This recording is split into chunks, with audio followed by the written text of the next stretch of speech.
John Constantine, a Hellblazer podcast.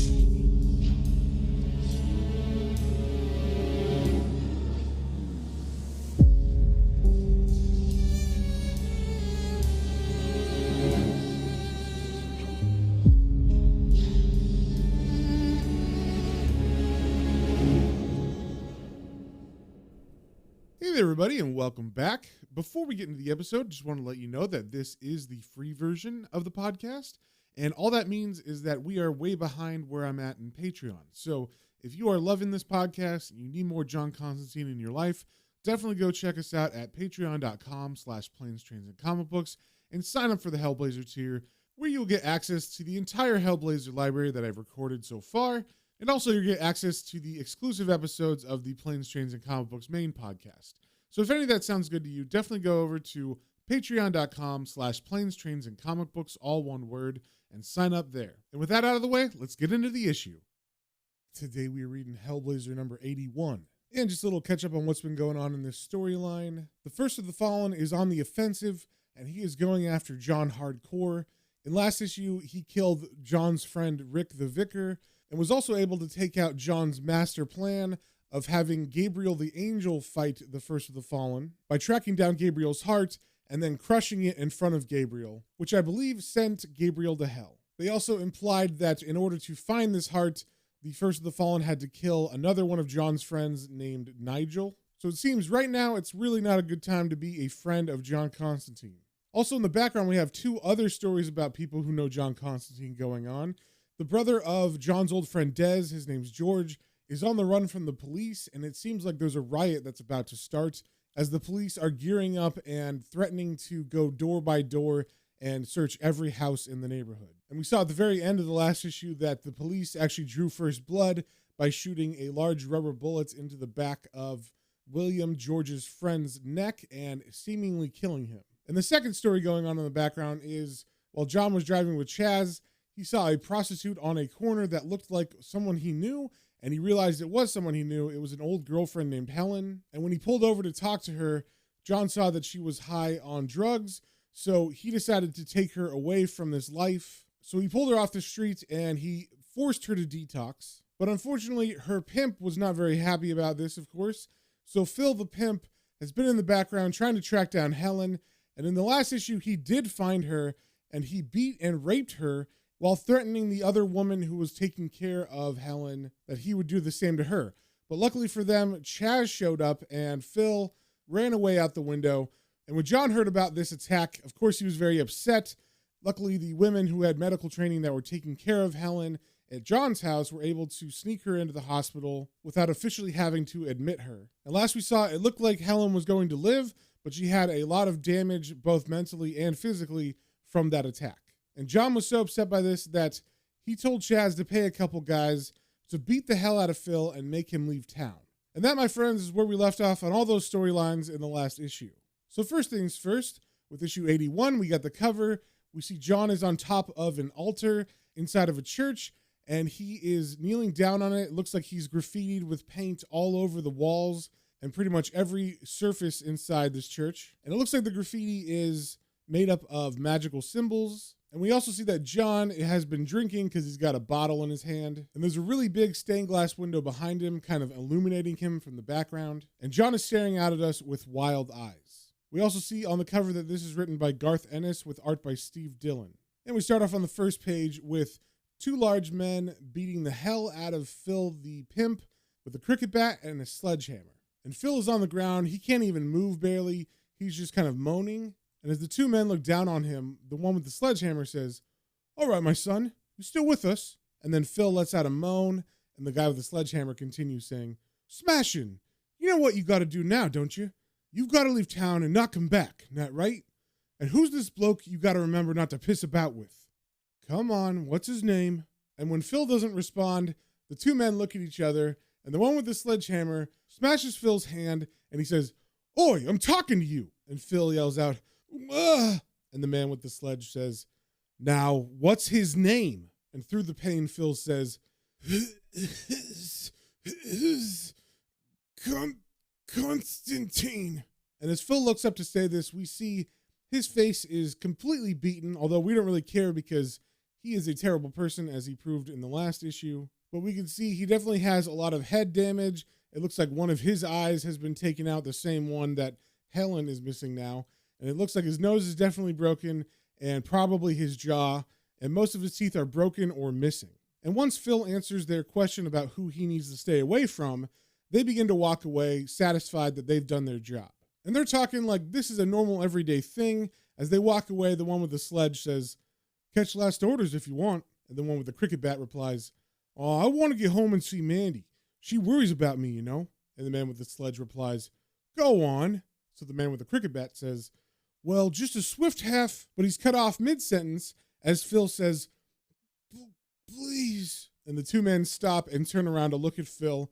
And as Phil looks up at them from the ground, he says, "Tell him I promise to go.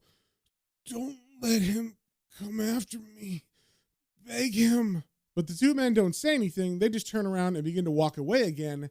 And the one with the sledge says, "What a wanker, huh?" And the man with the cricket bat says, "You know, it's a shame a big Victorian place like this is sitting empty." And the man with the sledge kind of looks around at the walls and he says, "Bleeding disgrace with all them poor bastards living in cardboard boxes down Waterloo. Mind you, look at the state of that." And then he points to the wall where we can see the brick through the plaster, like the plaster's been rotting off. So even though this looks like a nice Victorian house that's very large, it seems like it's pretty run down. And as the man with the sledge points to the wall, the man with the cricket bat says, "Oh, shoddy. Be Packy's done that." And then the man with the sledge thinks about that for a second and says, "Did they have Packies in them days?" So if you didn't catch it, they're saying that the reason why the house is falling apart is not from, neglect or anything. They're saying that it's because Pakistani people did that work. So basically they're just being racist and saying, immigrants built this badly. So the man with the cricket bat actually lights a cigarette and changes the subject back to John, and he says, "So who's this Constantine bloke then?" And the man with the sledge replies, "Don't know. Chaz just said to make sure the tow rag was shit scared of him. Tell you what, he must be all right to want a little tosser like that done over. See the face on him? That's a face you never get tired of hitting." Then they both look at each other and smile. Then they both turn around and they walk back towards Phil as they ready their sledgehammer and cricket bat to give Phil another beating. And we see on this page that the name of the issue is Rake at the Gates of Hell, Part 4. Then we cut to a church somewhere, and we see inside of the church the priest is walking around with a flashlight, and he's saying, "Who's there? I know someone's here. I heard you come in, I'm not stupid. I'll call the police. I have called the police. I'm not stupid." And it seems like he's talking to himself because no one's replying. The priest is just sweeping through the church with his light for whoever was making noise. But he's a little bit confused as he doesn't see anybody, but then he notices that the trapdoor down to the basement is slightly ajar. So he lifts up the trapdoor and he looks down it, and we see a set of concrete steps, and each one has a magical sigil painted on it. And even though the priest is pretty scared, he decides to go down and see who's painting and defacing the house of God. And as he goes down the steps very carefully, he says, I'm not afraid, This is a house of God. I don't know what you think you're doing down here, but I won't stand any nonsense. The police are on the way, all of them. Or rather," but he stops talking as he gets to the bottom of the stairs, and his light sweeps through the basement, and he sees a dead rat on the ground, then he sees a pair of feet, and then he sees John Constantine leaning against the wall. But not in a cool way like John normally is. He actually looks pretty terrified. He's all sweaty, and he's got his jacket off and his tie's all undone. Then we cut to George's neighborhood, where the residents of the neighborhood and the police are fighting each other to the death. So it seems that after Will was killed in the last issue, that has sparked all the residents in the area to start fighting back with weapons and Molotov cocktails. And the police are also fighting back because they were already ready for a riot.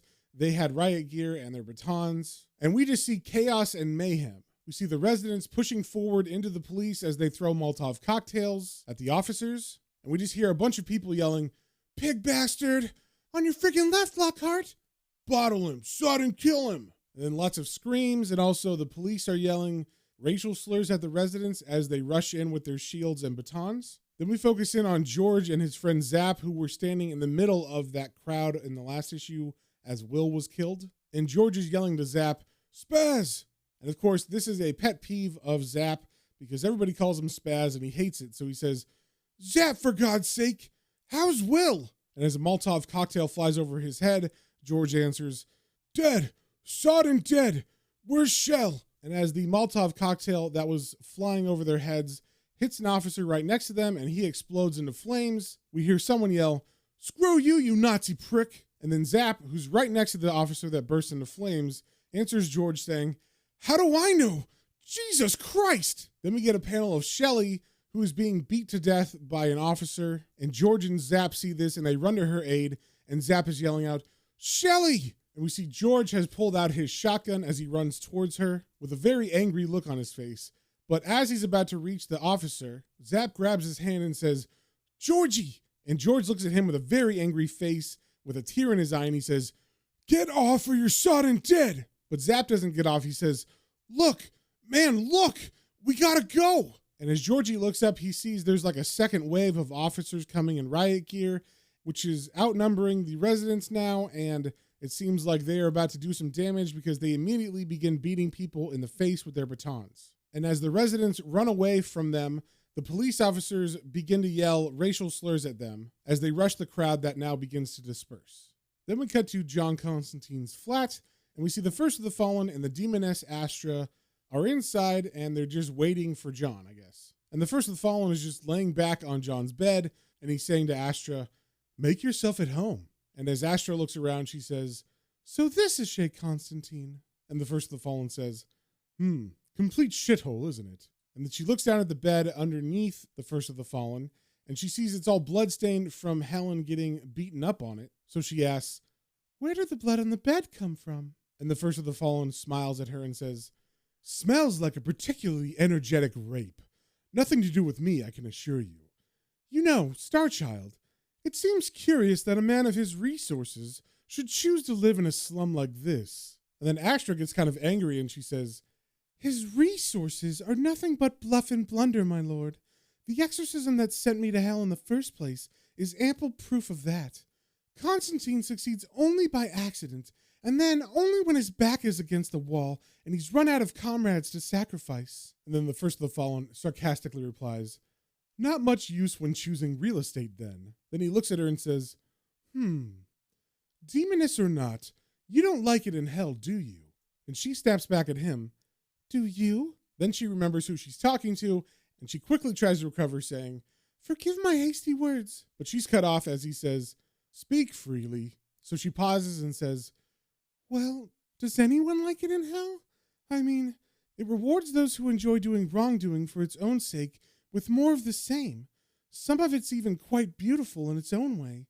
A demon whose heart is truly in his work will be happy for an eternity, but I know of no such being." And the First of the Fallen looks at her and says, "Nor I." And she looks questioning and says, "You don't?" And he replies, "No. Every one of the lords and slaves and whores of hell, no matter how keen at first, will eventually ask why such pointless, inefficient, self-destructive madness exists. And do you know something else? Every single angel feels the same way." And Astra looks kind of shocked at this, and the First of the Fallen continues saying, "But if I were you, I'd change the subject. You'll find metaphysics a little dreary when you're talking to someone who can answer all the questions. And I'm supposed to keep the final answer to myself." And Astra has a pretty shocked look on her face at this, and I guess she's just surprised knowing now that the First of the Fallen is so like beyond where he was, and he has accepted that he is above angels and demons and all that stuff. So it seems like he's saying he knows either what's going to happen at the end of the universe or what's going to happen between God and heaven and all that stuff. And he's giving her an evil grin as he says this. Then there's like an awkward moment. Then Astra asks, "So where is Constantine?" And the First of the Fallen sits up on the bed and answers, "Skulking around somewhere, hidden with wards and so on. Doesn't really matter. Sooner or later, he'll wonder why I'm not coming after him and go to his friends for help with some scheme or other. That's when he'll get his last couple of nasty shocks. I want him truly wretched for the end. The one thing I haven't been able to work out is, what was he doing in the Caligula Club?" And with this, he's referencing the very beginning of this story that started out with Heather dying after being shot at the Caligula Club, as John and Heather were running away because they stole something. And Astra, of course, doesn't know what this club is, so she says, "The what?" And the First of the Fallen replies, "That preacher of his told me Constantine stole a number of pages from the club a day or two ago. Some kind of historical work. Very old. But that's all he could tell me about it." And then Astra asks, "Well, with the Fallen gone and the Archangel out of the picture, is there anything he can possibly do to harm you?" And the First of the Fallen replies, "Good point." And she continues, "I was wondering what kind of things you've got planned for him, Lord Satan, once you get him down below." And at this, the First of the Fallen gets a very big smile on his face and he says, "Where to begin?" Then we cut back to John and the priest inside the church basement. And John has lit a bunch of candles, so it's lit up now. And he's sitting down in a wooden chair that's in the room. And he starts to pull out a cigarette to light it. And the priest says, "This is God's house." And John replies, "I knocked, but no one was in. Didn't think he'd mind if I made myself at home." And then the priest looks around and says, "And covered the place with blasphemous symbols? Pagan idolatry, the work of Satan." And as John takes a puff of his cigarette, he says, "I sought and hope not. They're meant to hide me from him. Why don't you sit down before you fall down, Father?" And the Father replies, "I'm leaving. I'm going to go and phone the police at once." And at this, John just side-eyes him, and any bravado that the priest had goes away instantly, so the priest just grabs a chair and sits down. And then he says to John, "When I found you," but then he stops because John pulls out a bottle of alcohol and begins chugging that, and the priest is kind of shocked, so he has to regroup, and then he starts again saying, "When I found you, you were terrified. Who are you hiding from?" And as John finishes his swig, he says, "I told you, the devil." Then he holds out the bottle to the priest as if to offer him a drink, and the priest says, "So you came seeking sanctuary?" "Oh, no, thank you." And John answers, "Only because it gives the spell a bit more zap.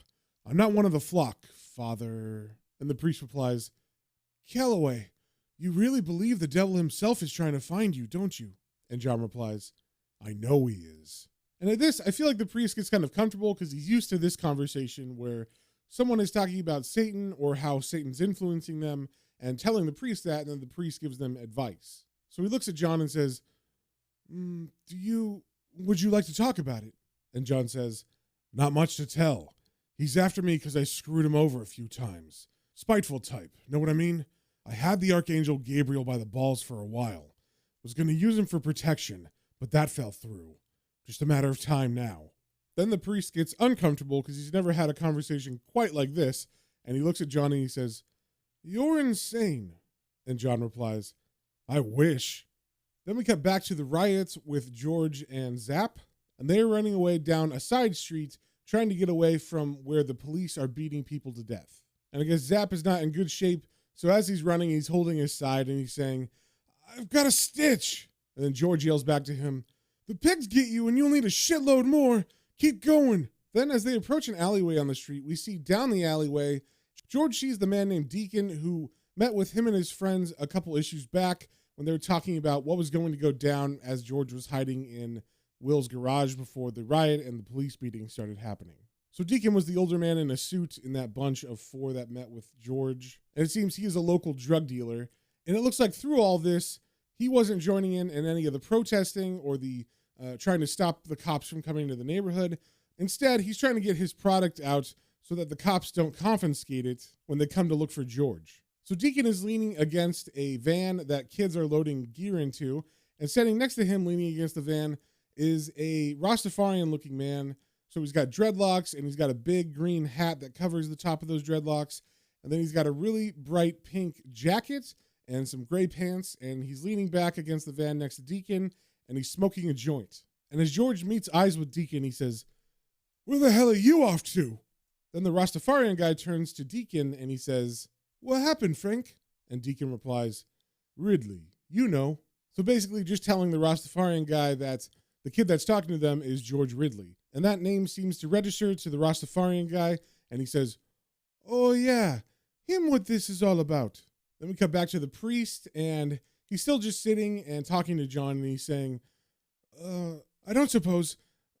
I have a slight stomach upset, you see, and purely for medical purposes, I was wondering if I could have a... But when we cut to John, John is giving him a look that says, really? And then he's holding the bottle upside down because it's completely empty. And when the priest sees this, he says, well, strong drink never solved anything for anyone. And John replies to this, usually works for me. And then he looks down and he sees the priest is pulling a Bible out of his pocket and he says, oh, you're not getting the bloody Bible out, are you? And the priest sheepishly says, yes, I am. I think you need it. And John sarcastically replies, got all the bog roll I need. Basically just calling it toilet paper. And the priest gets very offended at that and he stands up and he holds the Bible and he says, this is the word of God. And John cuts in, the edited word of God. And then he looks accusingly at the priest and says, your mob had that little book locked away in Rome for 1,000 years, Father. Do you know how much they chopped out, changed, made up? And then the priest cuts in, they were holy men. And John snaps back, they were wankers. They screwed everything that moved, killed everyone who messed them about, and fed off the suckers they preached to. What would have stopped them doing a quick rewrite on that thing? And the priest doesn't answer that question. He just says, I don't know what you think gives you the right to pass judgment on the Catholic Church. And John looks at him bitterly and says, the first priest I ever met tried to cut my dick off with a razor blade. That do it? And of course, the priest doesn't know what to say to this, so there's a pause. And then he says, what's that got to do with rewriting the scriptures? And John replies, and they couldn't even do it properly, could they? Ever wonder why he's a God of vengeance in the Old Testament and love in the new one? Why an eye for an eye becomes turn the other cheek? And the priest tries to answer saying, But John doesn't stop. He just keeps going and says, shut up for a minute, will you? And what about the end of it?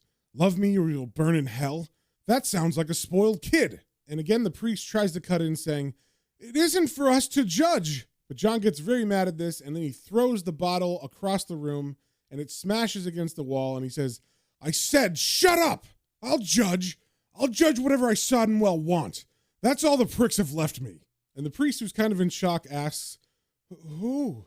And John yells back, the pricks with the power. And then he gets into the priest's face, and he grabs the Bible, and he says, I'll tell you what, Father.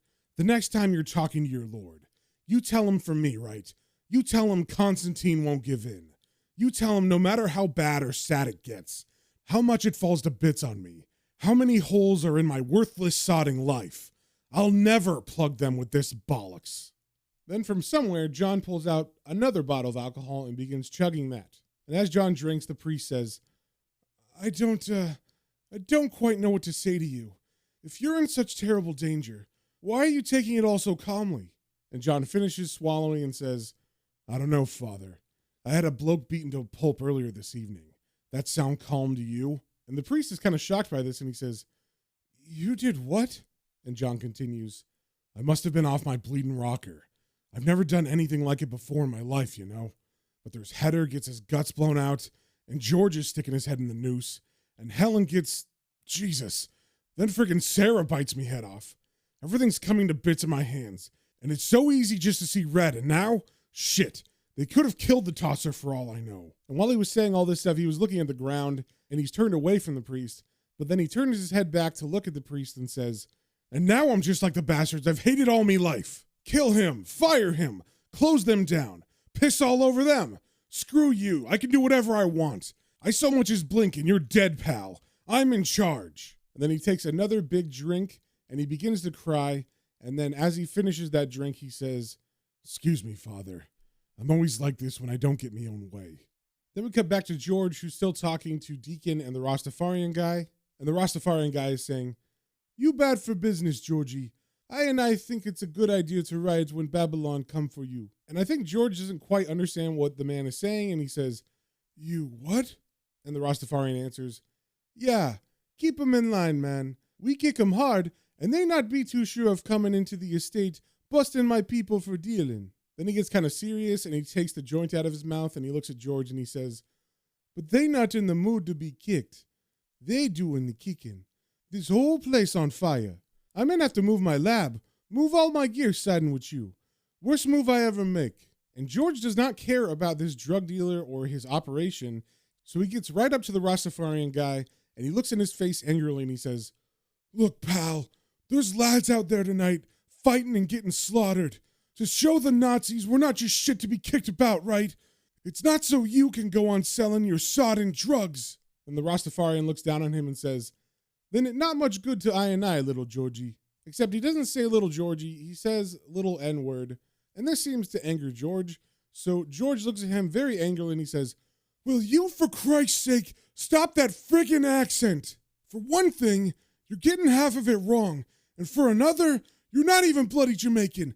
Everyone around here knows you come from Handsworth, you bleeding brummy git. And this really angers the Rastafarian, and he gets all defensive and he says, they bloody do not. You take that back, all right? And George calls him out again, saying, oh, frickin' listen to him. Toss her. And Zap, who's standing behind Georgie this whole time, finally chimes in and says, for God's sake, Georgie. And then the Rastafarian guy begins to yell at George. And in the middle of this yelling, his accent changes from Rastafarian to Irish, I believe. So I'm going to read it as it's written to the best of my ability, at least. So the Rastafarian guy says, I'll have you, Ridley. Your brother should have told you when to keep your bloody mouth shut like. And George yells back, what Des told me was never to back down from Aston Villa supporters. And the Rastafarian snaps back, Villa are a good bloody team. And I guess insulting his football team was the last straw. So the Rastafarian turns to the kids that were loading drugs a second ago and he says, all right, lads, kill the little bastard. But just as he says that, cops round the corner and they immediately rush at the men standing by the van. So George and Zap take off running, but Deacon and the Rastafarian can't lose their stash. So the Rastafarian pulls out a pistol and begins firing at the officers. And he actually hits a couple of them. So they call for backup from, I guess, the SWAT team because they're carrying actual firearms and not just clubs. So as they're waiting for the SWAT team to get there, the Rastafarian guy and Deacon jump into the van with all the drugs in it. But before they can even start the car, the SWAT team runs up and basically just murders everybody in the car, shooting at them through the windows. Then we cut to Chaz, who's at his home, and he's talking to someone on the phone, and I believe he's talking to the two guys who were beating up Phil the pimp earlier. And we can't hear their side of the conversation, but we hear Chaz say, but you didn't actually top the bloke, did you? Yeah, I know he was a wanker. Yeah, what do you mean you gave in to temptation? Pete, how's he meant to get out of town if you broke both his legs? You what? Oh, very funny. Well, don't spend it all at once. And then from behind Chaz, we hear his wife call down from the stairs, you coming to bed? And Chaz, who's looking kind of nervous, hangs up the phone and he says back to her, coming now, love. And then she yells down again, did you get the note? And then Chaz looks back down at the phone and there's a message written on a piece of paper there that his wife had took from earlier. And when Chaz looks at the note, it reads, some tart phoned looking for that bastard Constantine. Then we cut back to George and Zap, and they are running down the street, but it looks like they finally got away at least long enough to rest for a second, and Zap is saying, I'm bloody knackered. And as George looks around a fence that's next to him, he says, train lines are on the other side of this. We could follow the tracks. We'd be miles away before it gets light. I'll see if I can knock a board out. Here. And then he hands Zap the shotgun, which he had out for protection, I'm assuming. And as Zap grabs it, he says, what's this for? And George looks at him and says, you see what happened to Deacon? Don't you think it'd be better to get them before they get you? Christ, they don't call you Spaz for nothing. And at this, Spaz gets very angry and he yells, screw you! I've had to put up with that half-made bleeding life, you wanker. Well, maybe I am a friggin' spastic, hanging around you and your public enemy number one. I could have pissed off, but I said no. I'll stick with me mate. And then there's a long silence between them, and we can see George feels kind of bad. And then George breaks the silence saying, oh, shit. Oh, Jesus. I'm sorry, mate. I wish I wasn't such a thoughtless bastard. You're right. You stuck with me when anyone else would have legged it. I owe you big time. Then Zap turns around and he gives us a smile and he says, all you have to do is call me Zap. And then George does like a karate kick and he kicks a hole in the fence. And Zap says, here, I didn't know Jackie Chan was black. And as George comes through the fence, he says, step lively there, mate, as he smiles back to Zap. And as Zap's about to go through, all of a sudden the SWAT team turns the corner and they see Zap just standing holding a shotgun near the hole in the fence. And they don't say anything. They just open fire and murder Zap where he stands. And they don't really see George because he's behind the fence. And George, I don't think, sees them. He just turns around and sees his friend's head explode. And when he does, George yells out, Spaz! But it's too late. He can't do anything for his friend. And he hears one of the SWAT team say, I think there's another one. So George just takes off running down the train tracks and he's saying, "Oh, Jesus Christ! Jesus frickin' Christ!" Then we cut back to John and the priest, and now they're sitting again and just not talking to each other as John lights a cigarette. And surprisingly, John looks kind of guilty, and he looks at the priest and he says, "Sorry, Father." And the priest looks actually kind of surprised that John would apologize to him. And John continues saying, "I'm sorry. I was well out of order." And the priest tries to cut in saying, "It's all right." But John just cuts him off saying, "Nah, it's bloody awful. I come in here like I own this place and start bollocking you about what you believe in, which is none of my business. It's the booze in that, you know? Oh, that's no excuse." Then John stands up and he begins to put his coat on. And as he does, the priest stands up too and says, "Where are you going? What about?" But John cuts him off saying, "I don't know what's up. Those sigils on the steps should be glowing red by now, but they haven't even activated, which means he's not looking for me. Sod it. Maybe things aren't as bad as I thought. Got this other mate was meant to be helping me with a sort of backup plan, like 1 in a million shot, but needs must, huh?" And then talking to himself, John says under his breath, "Suppose I could get in touch through Nige." And the priest is kind of confused and he says, "I'm afraid I don't understand." And John, who's still turned away from the priest, kind of smiles to himself and says, "Forget it, Father. Just babbling." Then we turn the page and we cut to them standing outside, looking at the sunrise. And John says, "Christ, we've been there all night. Sun's coming up already." Then the priest says, Actually, it was on the radio just before I found you. Apparently a riot has begun somewhere in Tower Hamlets. Quite a lot of cars and things have been set on fire, and several people have, died." And upon hearing this, John puts his head in his hand and he says sarcastically, "I love this town." Then John begins to walk away from the church towards where the fires are, and the priest says, "So it's not sunrise after all, I'm afraid." And as John walks into the direction of the fires, he says, "It'll have to do." And that, my friends, is the end of the issue. So if you guys have any comments, questions, or suggestions, you can email me at planes, trains, and comic books, all one word, @gmail.com. And we will see you on the next one.